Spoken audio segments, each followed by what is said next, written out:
Pregunta, ¿cómo tienes certeza de la realidad? ¿Cómo es que estás tan seguro de lo que tus sentidos están percibiendo en este momento?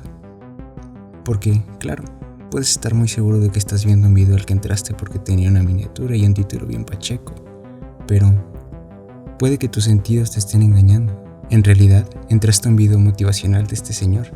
¿Le gustaría ser más feliz? Consuma drogas, renuncia a tu trabajo, tu jefe ni siquiera se sabe tu nombre. Bebe, fuma y recuerda, el trabajo destruye la vida. No, pero ya en serio, si estás viendo un video de este canal, tranquilo, no te has vuelto loco. Lo que consideras real puede cambiar dependiendo de cómo lo observes. Aunque definitivamente lo que tú percibes como real está completamente determinado por la capacidad de tus sentidos. Tu cerebro es una especie de máquina con la suficiente capacidad de cómputo para hacerte creer que lo que percibe a través de todos sus inputs sensoriales es lo que el mundo realmente es. Estás atrapado en la matrix de tu conciencia. Pero, ¿qué es la conciencia?, te preguntarás. Es esa misma que nos llevó a descubrir el fuego, las matemáticas y a hacer la mejor música de todos los tiempos. Hey, Titi me preguntó si tengo muchas novias. No, esa no. Pero fíjate nada más. Estamos buscando respuestas de la conciencia, utilizando la conciencia misma.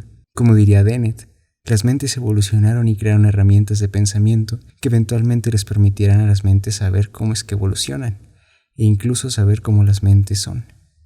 Es como querer estudiar la composición química del agua, inmersos en esta misma. No me sorprende, nuestra curiosidad es vasta, a tal punto de querer entender cómo entendemos lo que entendemos. Sagan diría que somos el universo contemplándose a sí mismo. Pero, ¿cómo es que aún no podemos entender esa compleja herramienta que nos ha llevado a entender cosas igual o más complejas?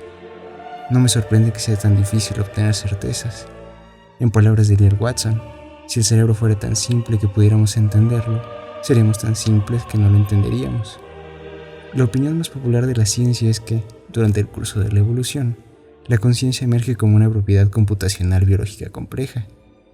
Pero como diría Roger Penrose, pienso que no es este el momento de intentar definir la conciencia, puesto que no sabemos qué es. Creo que es un concepto físicamente accesible.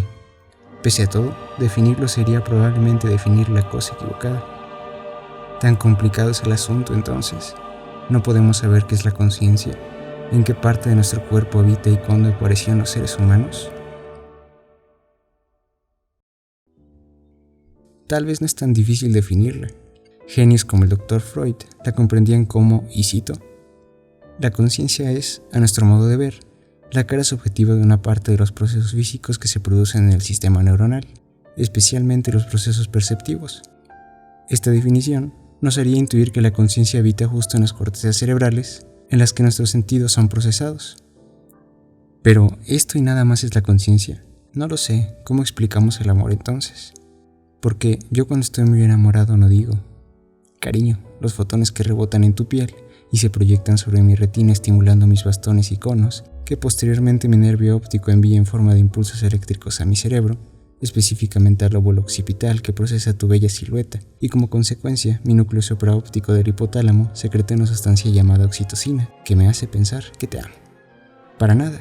En cambio si digo, lunas, marfiles, instrumentos, rosas, lámparas y la línea de Durero, las 9 cifras y el cambiante cero. Debo fingir que existen esas cosas. Debo fingir que en el pasado fueron Persépolis y Roma, y que una arena sutil midió la suerte de la almena, que los siglos de hierro deshicieron. Debo fingir las armas y la pira de la epopeya, y los pesados mares que ruen de la tierra los pilares. Debo fingir que hay otros. Es mentira. Solo tú eres. Tú, mi desventura y mi ventura, inagotable y pura.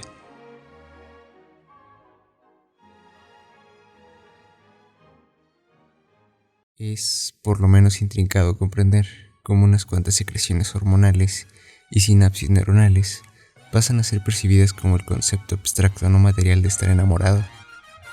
Pero para entender todo este asunto de una manera más fácil, diremos que la conciencia, o bien el cerebro, es una especie de computadora, pero una que no solamente desarrolla todos sus procesos de manera eficiente, sino que también es consciente de cómo los desarrolla. El cerebro es una computadora capaz de sentir los cables con los que se alimenta de energía y capaz de darle solución a cualquier tipo de problemas complejos, como el de su propia existencia. Pero el cerebro o la conciencia funciona como una especie de sistema no computable. ¿Qué quiero decir con esto? Si a una computadora le pides que busque un número impar como 3 o 5, que sea resultado de la suma de dos números pares como 2 o 6, intentará indefinidamente encontrar una solución y sus cálculos nunca terminarán. Pero si a una persona le pides esto y es suficientemente lista, se dará cuenta inmediatamente de que es imposible.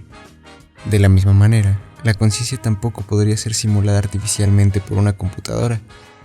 Tal vez la actividad cerebral sí, pero como apuntó John Searle, la simulación computacional de un proceso físico es algo muy diferente del proceso físico en sí. Por ejemplo, la simulación por computadora de un avión no es un avión.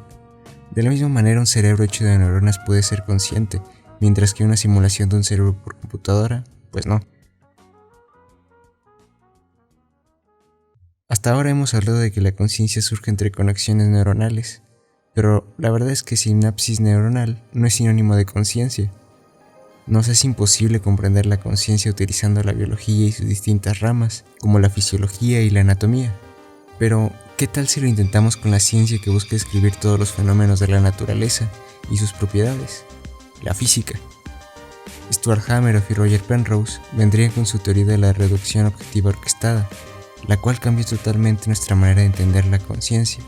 Básicamente, la conciencia surge dentro de las neuronas, y no en una conexión entre neuronas, como habíamos mencionado antes. ¿Y cómo es esto posible? Hameroff y Penrose indican que la conciencia depende de cálculos cuánticos, biológicamente orquestados dentro de las neuronas, en otras estructuras dentro de ellas llamadas microtúbulos. Estos microtúbulos hacen algo parecido a lo que hace una computadora cuántica, ya que dentro de ellos se encuentra información en un estado de superposición cuántica, es decir, está en un lugar específico, pero al mismo tiempo la puedes encontrar en algún otro lugar del cerebro. Pero hay un problema con todo este asunto de la conciencia cuántica. Sabemos que los efectos cuánticos solamente se hacen presentes a temperaturas muy bajas, y nuestro cerebro la verdad es que siempre está muy calientito, así que los efectos cuánticos no podrían hacerse presentes con las temperaturas que nuestro cerebro tiene.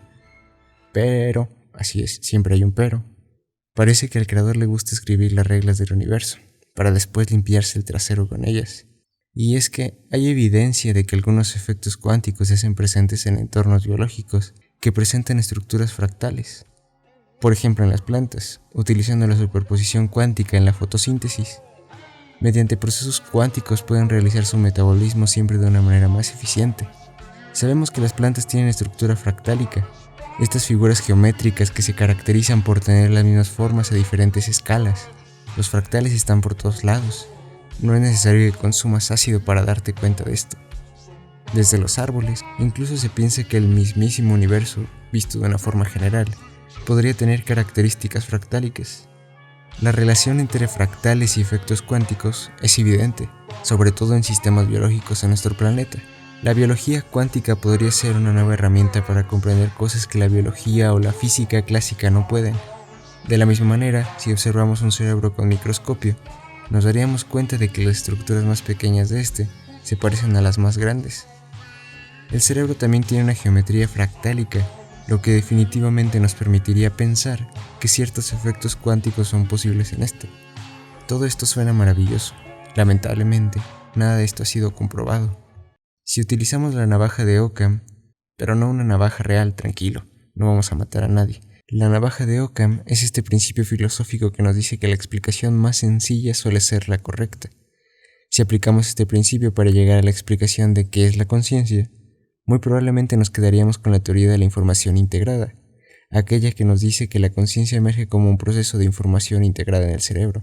La información claramente viene de tus sentidos. Yo puedo estar viendo un objeto en mi mesa, con una forma y color en particular, pero si además lo toco, puedo sentir que este objeto está helado. Puedo también vertir el contenido de este objeto en un vaso, y al olerlo podría distinguir qué es. Pero si además le doy un trago, podría asegurar incluso que es fin de semana, y que me estoy tomando una caguamita con mis amigos. Decimos que la conciencia es un fenómeno que emerge, porque ocurre cuando nuestro cerebro percibe distintos sucesos a través de nuestros sentidos. Algo similar sucede con las aves. Unas cuantas podrían no tener mucho chiste, pero en una parvada incluso podrías ver algunas formas extrañas. Pareciera que ya no son muchos pájaros volando juntos, y podría llegar a pasarse por otro objeto.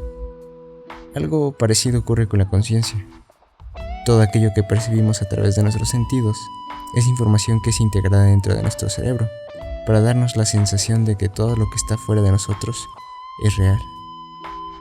Esto hace posible sobrevivir, buscar comida y huir de los depredadores, aunque debería quedarnos claro que nuestro cerebro y nuestros sentidos son solamente una especie de filtro, filtrando la realidad misma.